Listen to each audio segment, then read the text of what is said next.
Aksyon! Balita Evening Edition. Magadulong sa inyo sang mga nagapanguna nga balita lokal, national, international, sports, kag entertainment. Aksyon! Balita Evening Edition. Kag karon ang inyo news team. Aksyon Radyo Philippine Standard Time, alas 6:05. Mayong gabi Metro Bacolod, mayong gabi kabugusan nga Western Visayas. Welcome sa pagpangalagad sang Aksyon Balita Evening Edition. Karon nga adlaw Sabado, Hunyo 18, tuig 2022. Makitaan kita live sa mon official Facebook page kag sa YouTube channel ang Aksyon Radyo Bacolod kag mabatian pa sa www.actionradyobacolod.com.ph. Ang yung balita, Action and Defense Gisay. Kakaroon sa atong mga headliners, una sa mga balita lokal. Mayor-elect Benitez magasapol sa kapulisan kaupod kay Gov Lacson sa nagakatabo nga shooting incident sa adlaw sang Lunes. Duha ka bago nga provincial board members magabugo sa batch sang SP sa Negros Occidental. Sa mga nagapanguna nga balita national, DOH ginalantaw ang 1,200 ka daily COVID-19 cases sa katapusan sang Hunyo. Samtang duha patay, isa pilason sa natabo nga pagpanglutang sa campus ang Army sa Camarines Sur. Detalye sa atong mga nagapanguna nga balita lokal pagkatapos lamang sa mga ini. This new sponsorship.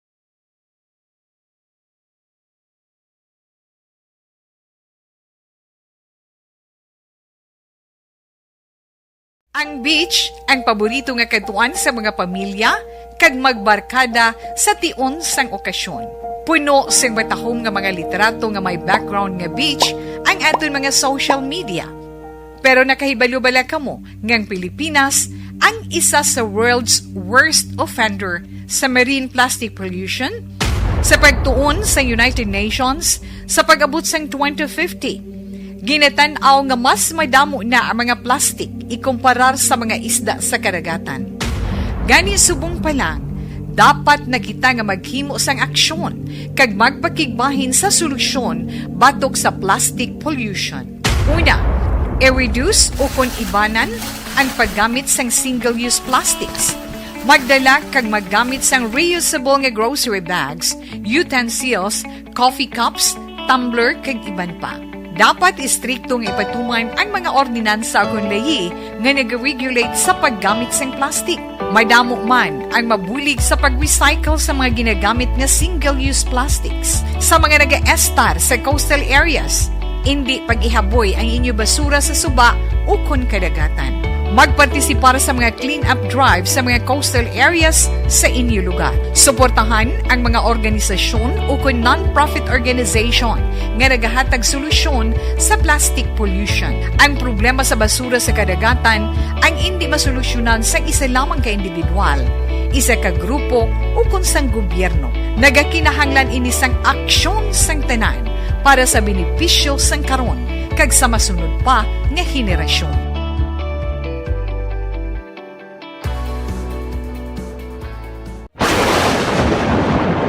Ang elementary nga evacuation center na concern din baha man. Uy, kaya kasi tumakami nga pinagamat-amat evacuation kumansaka ang tubig. Actually, ikaw po sa Medyo mataas na ang tubig, so ginaulat natin nga pagsuwat nga ng traffic to or nag-transit dito sa sulod ang Mang continuous rain ang nag-isang sa factor sa pagsaka at sining tubig sa subong. Ang Pilipinas sa mayroon sa early warning system para mahibaluan ang lakas sa panahon. Gani, wala sa rason nga hindi kita makapreparar karon ni rainy season. Yari ang pila ka mga action tips nga dapat mo may baluan kung nagapuyo sa lugar. Kagkaroon sa ditanya sa atong mga nagapanguna nga balita lokal.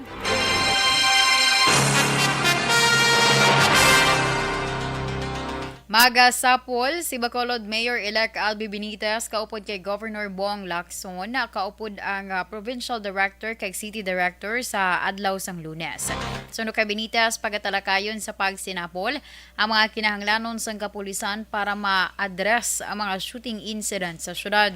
Ginpahayag na Benitez nga base sa update sa iya, may mga shooting incident nga nasulbar na kag natala na ang pag-file sang kaso. Suro ka Benitez sa Lunes nga adlaw, may patigayon nga press conference sa kapulisan para maghatag sang update sa mga kaso sang shooting incident sa Bacolod. Sa naibaluan, 7 na ka mga kaso sang pagpangluthang ang nagluntad sa syudad subong nga bulan sang Hunyo.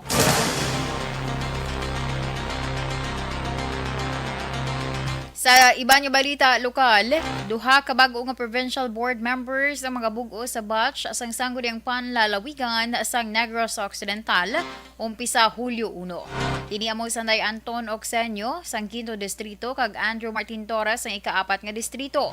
Si Oxenio ang nagdaog bilang ikaduha nga board member sa 5 ka mga kandidato sang ika-5 nga distrito, samtang si Torres ang nagdaog naman sa 3 ka mga board member candidates sa 4th district. Sila ang magatambong sa unang sesyon sa bagong nga batch sa SP sa Hulyo 5, kaupod ang napulo ka mga re-elected provincial board members. Magapabilin man ang 3 ka mga ex-official members nga Sanday Jovi Pipilio sa Association of Barangay Captains, Pocholo Yovianco sang Sangguniang Kabataan kag Ryan Gamboa sang Philippine Councilors League.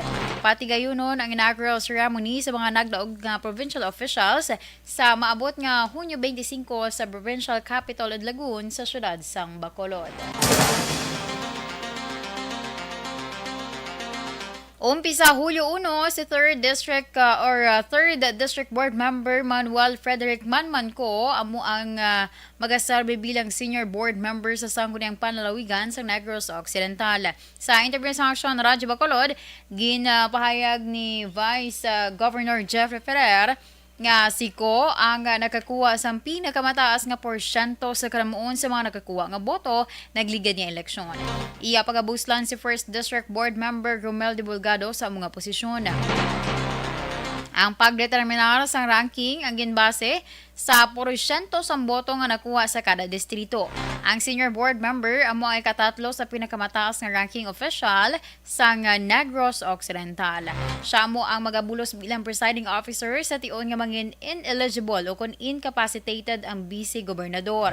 Si Ko ang isa sa napulo ka mga re-elected provincial board members na kaligad nga eleksyon. I think may ara na nakuha naton sa percentage, no, ang senior subong nga number 1 amo si board member Manmanco. Kung si board member Divulgado, I think daw nalipat na ko kung sinong third, Joven Alonso, so hindi na ko sure.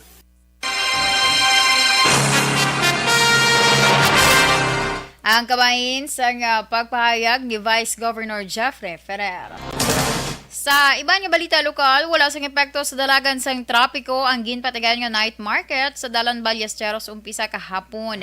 Ini ang nangin resulta sang ginpatigayon nga assessment sa Bacolod City Traffic Authority Office. Kagsuno kay Dennis Perma, ang Public Information Officer sa mga tatapan, magapadayon ng ila monitoring sa lugar tubtub matapos ang mga aktibidad sa masunod nga simana. Dugang pa ni Perma, ang resulta sang ila assessment kay evaluation na tala na nga ipasa sa talatapan sang sangguniang panlungsod pagkatapos ang Hunyo 30. Sa nahibaluan nga base sa schedule sang experimental night market sang syudad, ini ang patigayon lamang sa adlaw sang Biyernes, Sabado kag Domingo, umpisa alas 4 sang hapon tubtub alas 10 sang gabi, ukon Hunyo 17, 18, 19, 24, 25 kag 26. Surviving the Crisis, Rising Above and Beyond. Ini ang nangin tema sang ika-84 nga Charter Anniversary Celebration sa syudad sa Bacolod, subong adlaw. Suno kay Councilor Enisito Novero, nangin sentro sa mensahe ni Mayor Bing Leonardia ang mga madinalagoon nga mga programa sa iya administrasyon, ilabi na ang pagatubang sa krisis nga gindulot sang pandemya. Dugang pa ni Novero, kadungan man sa nga kayawatan ang paghatag sang alkalde sang pasidugong sa mga individual kag corporate taxpayers nga nagbulig sa ekonomiya sang syudad. Personal man nga ginbasa ni Novero ang resolusyon nga ilagin aprubahan sa SP nga nagakilala sa nangin kontribusyon kag malawig nga pagserbisyo sang alkalde sa mga Bacolod noon sa nagkalain-lain nga mga posisyon. Wala naman nakaabot sa okasyon ang dinapit nga bisita nga si Senator Sherwin Gatchalian, apang ini ang nagpadala naman sang iya mensahe paagi sa video. Nagatag si Mayor message kagin tagaan niya abi some quick brief summary sang mga ginpanghimo naton sa mga city officials headed by him, especially during the time of the pandemic. Kaya nga aton nga tema is surviving the crisis, rising above and beyond.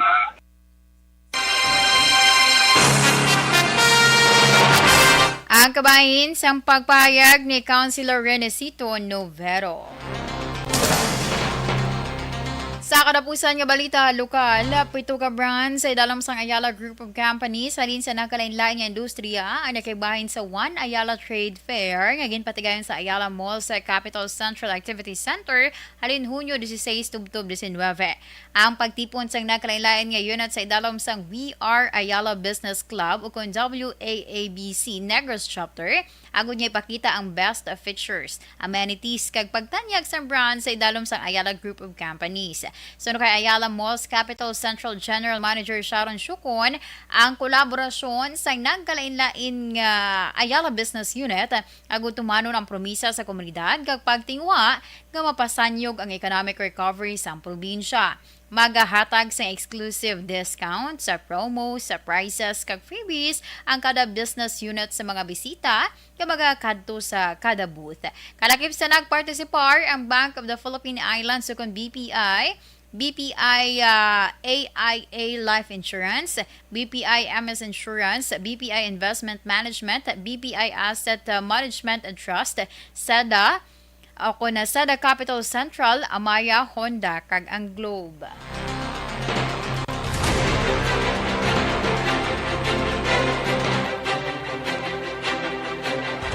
Action Radio Philippine Standard Time, alas 6:16. Aton panumdumon ang aton pangalaw-adlaw.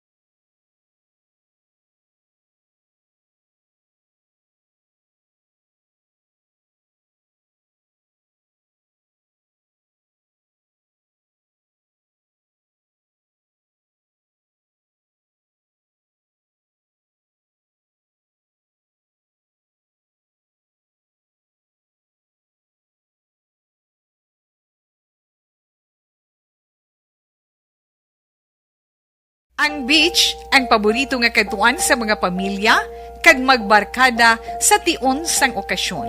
Puno sing matahom nga mga literato nga may background nga beach ang aton mga social media.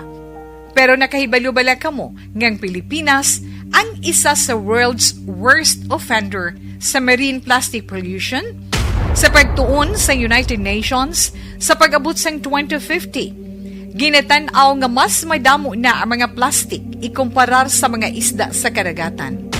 Gani subong pa lang, dapat na kita nga maghimo sang aksyon kag magpakigbahin sa solusyon batok sa plastic pollution. Una, i-reduce o kung ibanan ang paggamit sang single-use plastics. Magdala kag maggamit sang reusable nga grocery bags, utensils, coffee cups, tumbler kag iban pa. Dapat istriktong ipatuman ang mga ordinansa akong lahi nga nag-regulate sa paggamit ng plastic. Madamo man ang mabulig sa pag-recycle sa mga ginagamit nga single-use plastics. Sa mga nag-estar sa coastal areas, hindi pag-ihaboy ang inyo basura sa suba o kun kadagatan. Magpartisipar sa mga clean-up drive sa mga coastal areas sa inyo lugar. Suportahan ang mga organisasyon o kung non-profit organization nga nagahatag solusyon sa plastic pollution. Ang problema sa basura sa kadagatan ang hindi masolusyonan sa isa lamang ka individual, isa ka grupo o kung sang gobyerno. Nagakinahanglan ini sang aksyon sang tanan para sa benepisyo sang karon kag sa masunod pa nga henerasyon.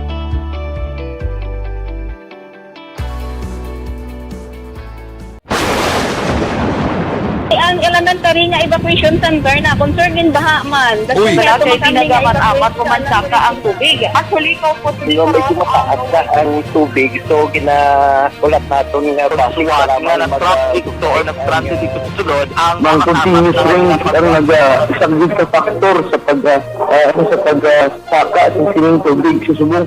Ang Pilipinas sa mayroon sa early warning system para mahibaluan ang lakas ng panahon. Gani, wala sa rason nga hindi kita makapreparara karon ni rainy season.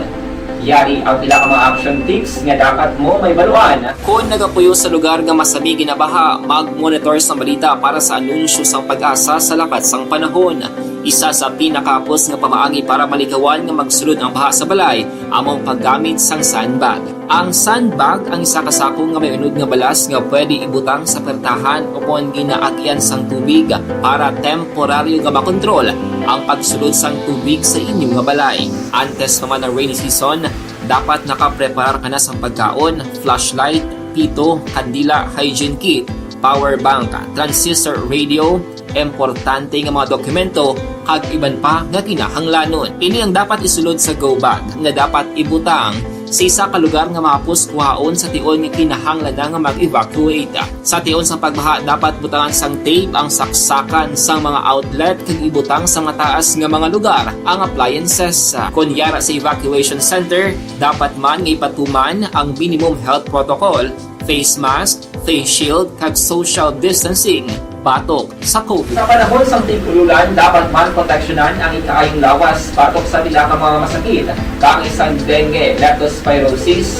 cholera, typhoid fever, hepatitis A. Nagpanugyan man ang DOH kay pabili ng proper hygiene kay pag-inom sang limpyo nga tubig. Lutuon sang husto ang pagkaon para malikawan ang contamination. Maghugas sang kamot antes kag pagkatapos ang kaon kag matapos nga mag-usar sang banyo. Likawan man ang paglangoy o kon pagtubog sa baha. Kini sa Action Dale Salazar para sa action tips nga nagapahanundong nga maghalong sa tanan nga tion. And the winner for Digital Storytelling Best Social Media Video is John Dale Salazar, Bacolod, Aksyon Radyo Bacolod, Nurse, DHW, kag iban pa.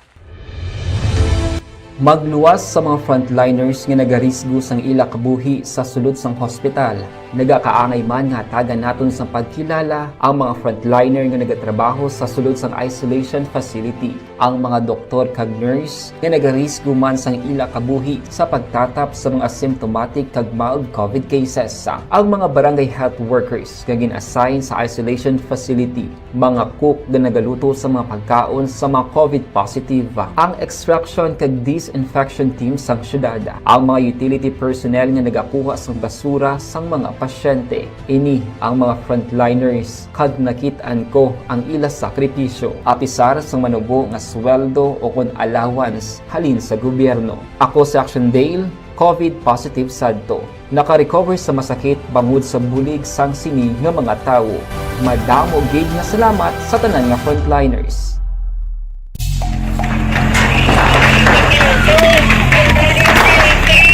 Pressure na tayo! Pressure!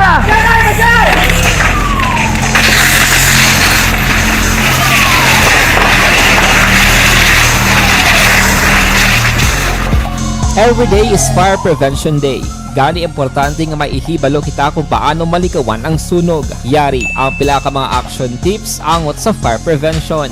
Sa tion nga maghalin sa balay, siguraduhon nga naka-unplug ang tanan nga saksakan. Likawan ang octopus connection o kung ang pagsaksak sang madamo nga gamit sa isa ka outlet.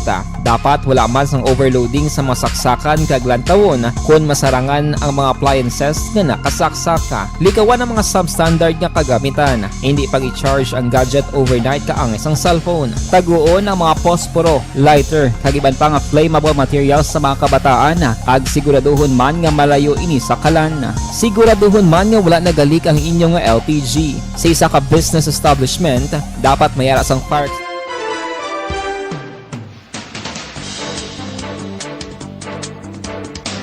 Kag sa detalya sa nga mga nagapanguna nga balita nasyonal. Ginalantaw sa Department of Health nga bagasaka sang 800 tubtob 1,200 ang daily cases sa katapusan sa Hunyo kung magsige-sige ay naobserbahan niya pagsaka sa kaso sa COVID-19. Suno kay DOH Undersecretary Maria Rosario Berhere nga ang projections isa lamang katalamdan sang ahensya agud nga makapreparar sa anuman nga mga posibilidad. Samtang wala naman ginakabing ni Berhere nga surge ang pagsaka sa kaso. Bangod hindi man madasig ang pagsaka kag ang nagadugang hindi man madamo.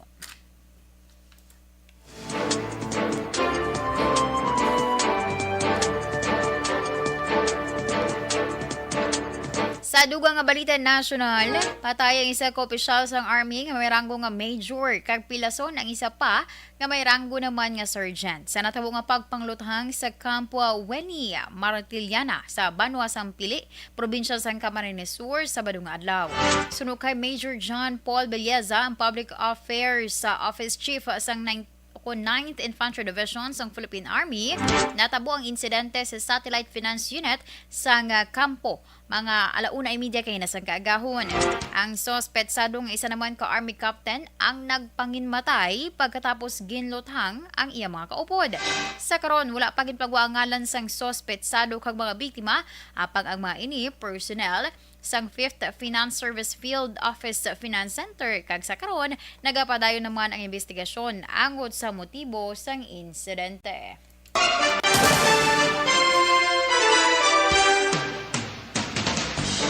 Sa dugang nga balita national, mahimo na magkapa-booster shot ang mga kabataan edad 12 tubtob 17 anyos sa masunod nga semana. Matapos aprumahan sang Health Technology Assessment Council o kun HTAC ang paghatag sang dugang nga doses para sa nasambit nga age group. Ginpahayag ni Health Undersecretary Mierna Cabutahe nga nagpasa na sa rekomendasyon ang HTAC para sa rollout sang booster shots para sa 12 to 17 age group. Suno kay Cabutahe, ginakonsiderar sa Department of Health pagi sa National Vaccination Operations Center o kon NVOC nga ipagwa ang implementing guidelines sa adlaw sang Lunes. Sa datos tubtob Hunyo 13, yara pa lamang sa 14.6 million individuals so kung malapit sa 26% sang eligible population ang nakabaton sang ila nga una nga booster shot.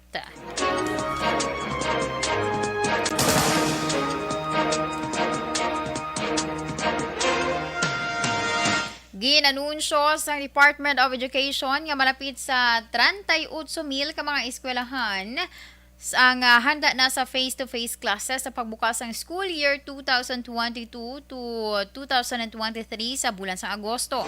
Ginpahayag ni Education Undersecretary ni Pomoceno Malaluan nga sa 38,000 ka mga eskwelahan, 36,000 ang public schools o kung malapit 80% sa kabilugan nga 47,612 ka mga public schools sa Pilipinas. Kalakip sa readiness requirement para sa in-person classes, amo ang well-ventilated classrooms, subong man mayara sing hand-washing facilities.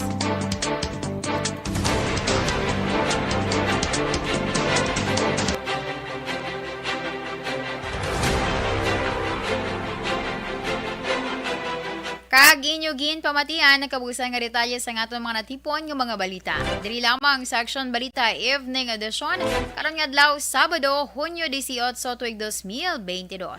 Sa liwatan niyo tag balita, Action and Defensor Lisay. Una sa balita, una sa Action sa Bacolod Action Radio.